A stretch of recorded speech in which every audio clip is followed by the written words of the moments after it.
PTI full intra party election में खानापुरी की। मरियम नवाज साहिबा आई जब चीफ ऑर्गेनाइजर बन के, तो उन्होंने नई रूप फूंकी और उन्होंने दिन रात एक लगा कि आपको पता है मुर्शिद का स्टैंप लगना बहुत जरूरी होता है। ये पीटीआई सोशल मीडिया की पार्टी बन के रह गई है, इनके पास कुछ बचा नहीं है। टीम खान उनको सपोर्ट कर रहे हैं और हम अपना कैंडिडेट उनके अगेंस्ट खड़ा भी नहीं करेंगे। जी, बिस्मिल्लाह। हम आयशा फरूक और मैं अपने डिजिटल प्लेटफॉर्म पर आपको वार्मली वेलकम करती हूँ। आज हमारे साथ हैं सियासत की मंझी हुई खिलाड़ी उज़्मा कारदार साहिबा। मैम अस्सलाम वालेकुम। जी वालेकुम अस्सलाम आयशा। कैसी हैं आप? अल्हम्दुलिल्लाह, अल्लाह का शुक्र। मैम आजकल सियासत में आपकी क्या मसरूफियात हैं? आपको पता है बड़ी गर्मा गर्मी है और हम लोग तो 21 अक्टूबर की जब हम तैयारियां कर रहे थे तो पूरा 1-2 महीने हम मुतहर्रिक थे, टोटली मोबिलाइजेशन हो रही थी पूरे पाकिस्तान से। तो हमारी तो इलेक्शन कैंपेन उस वक़्त से शुरू है और अब आपने देखा है कि अभी 1 दिन पहले हम लोग के इंटरव्यूज़ थे मियां मोहम्मद नवाज शरीफ ने जो खुद लिए, पूरी लीडरशिप वहाँ पे बैठी थी और उसके बाद हम लोगों ने पेपर्स फाइल कराए हैं। अब देखें क्या सिचुएशन होती है। अब आगे इलेक्शन की तैयारी है, जहाँ पे हमारे ड्यूटी लगेगी हम वहाँ पे जाएँगे और अवाम की अदालत में अपने आप को पेश करेंगे।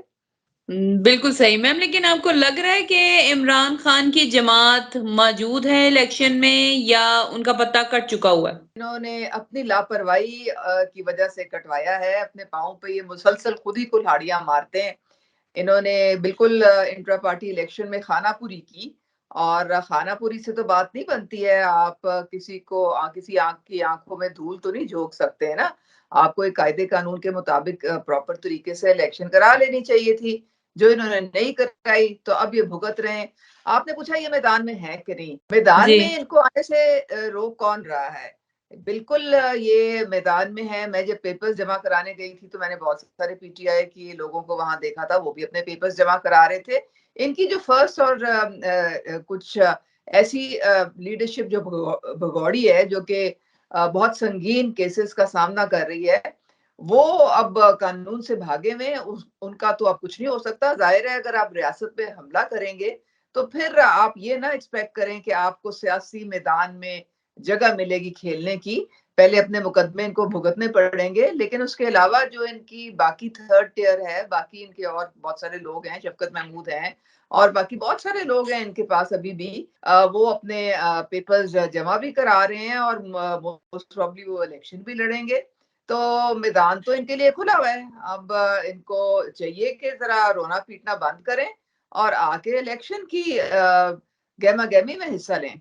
बिल्कुल सही। आपको लगता है कि ये पीटीआई के अंदर जो लतीफ़ खोसा साहब का एडिशन हुआ है, ये कोई फ्रूटफुल निकलेगा? ये तो आप लतीफ खोसा से पूछे और उनकी पार्टी से पूछे। मैं अगर आप मुझे पूछती हैं तो मैं तो आपको कहूँगी कि पीटीआई जो है वो हाईजैक हो गई है वकीलों के हाथ। वकील जो हैं वो इस पार्टी को ओन करते हैं। आम जो सियासी वर्कर है वो तो बिल्कुल उसको पसे पुश डाल दिया गया है। उसकी कोई ना सुनवाई हो रही है, ना उसको कोई टिकट दे रहा है, कोई इस तरह से बात नहीं हो रही।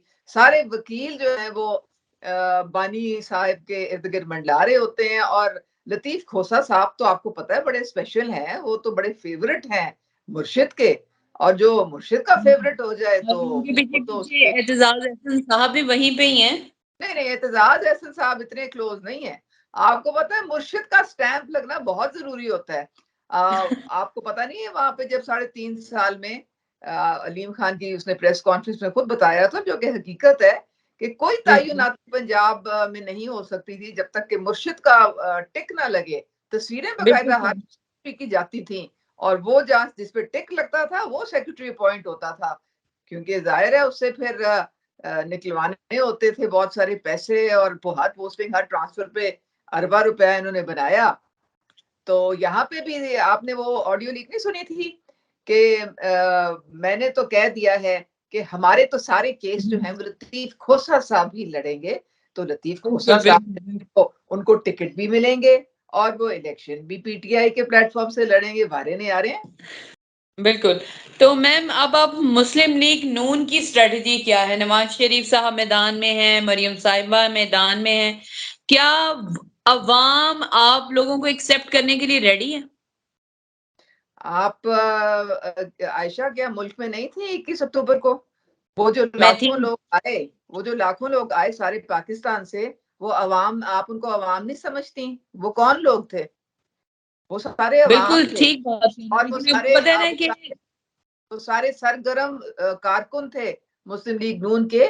इस पार्टी ने 4 साल, हम सारों ने देखा इनको किस तरह से पॉलिटिकली विक्टिमाइज किया गया था। बड़ी परेशान कुन हालात थे जिसमें ये पार्टी गुजारा कर रही थी। लेकिन फिर मरियम नवाज साहिबा आई जब चीफ ऑर्गेनाइजर बन के, तो उन्होंने नई रूप फूंकी और उन्होंने दिन रात एक लगा के सारे विंग्स को भी मुतहर्रिक किया। ग्रास रूट लेवल तक उन्होंने सारी तंजीम को दोबारा नए सिरे से रिस्ट्रक्चर किया।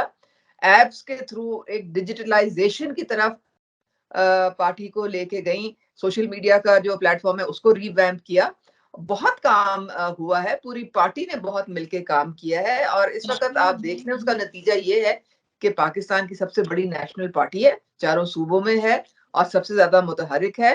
अब इसी से अब अंदाजा लगाएं कि हमारे 40,000 लोगों ने टिकटों के लिए अप्लाई किया है। अब अंदाजा करें, एक एक हलके में 10-10 लोगों ने अप्लाई किया है। इसका मतलब है कि लोग समझते हैं ना कि जी नून का टिकट मिलेगा तो हम जीतेंगे।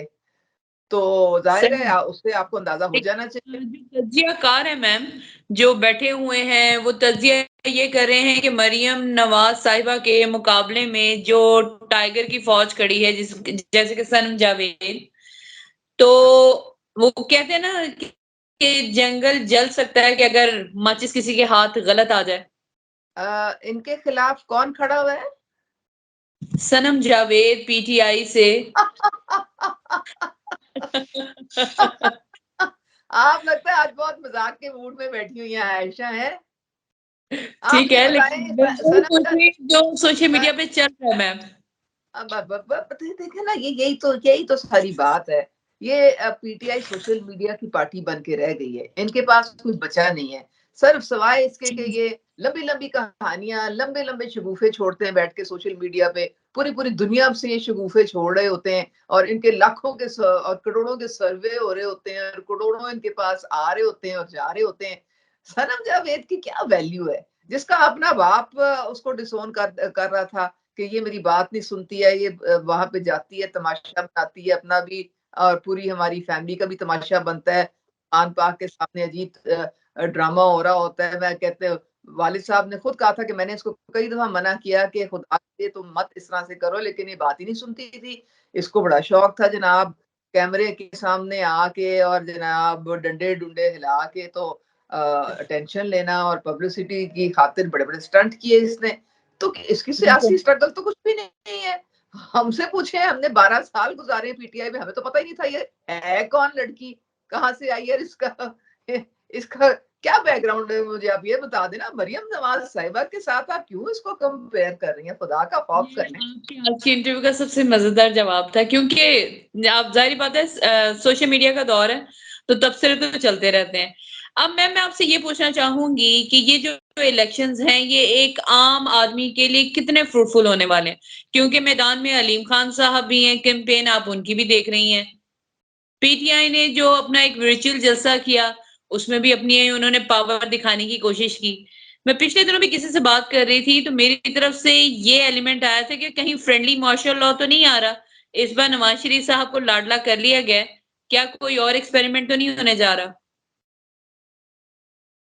देखिए, आप ये लोगों की सुनी सुनाई बातों को ना एक कान से सुने दूसरे से निकाल दें। ये अफवाहों का एक बाजार गर्म रहता है, झूठ पे झूठ बोलते हैं, प्रोपेगेंडा पे प्रोपेगेंडा होता है और मोस्टली सोशल मीडिया के थ्रू होता है। तो ये हर चीज को है बगैर सुने सुनाए, इन्होंने तो एक जाली शेड्यूल भी निकाल दिया था इलेक्शन का। ये तो हाल है इन लोगों का। तो ये इस तरह की बातों पे आप ना जाया करें, आप ग्राउंड रियलिटीज देखा करें। अगर अलीम खान अपने कर रहे हैं कैंपेन तो बड़ी अच्छी बात है, करना चाहिए। हम उनको सपोर्ट कर रहे हैं और हम अपना कैंडिडेट उनके अगेंस्ट खड़ा भी नहीं करेंगे।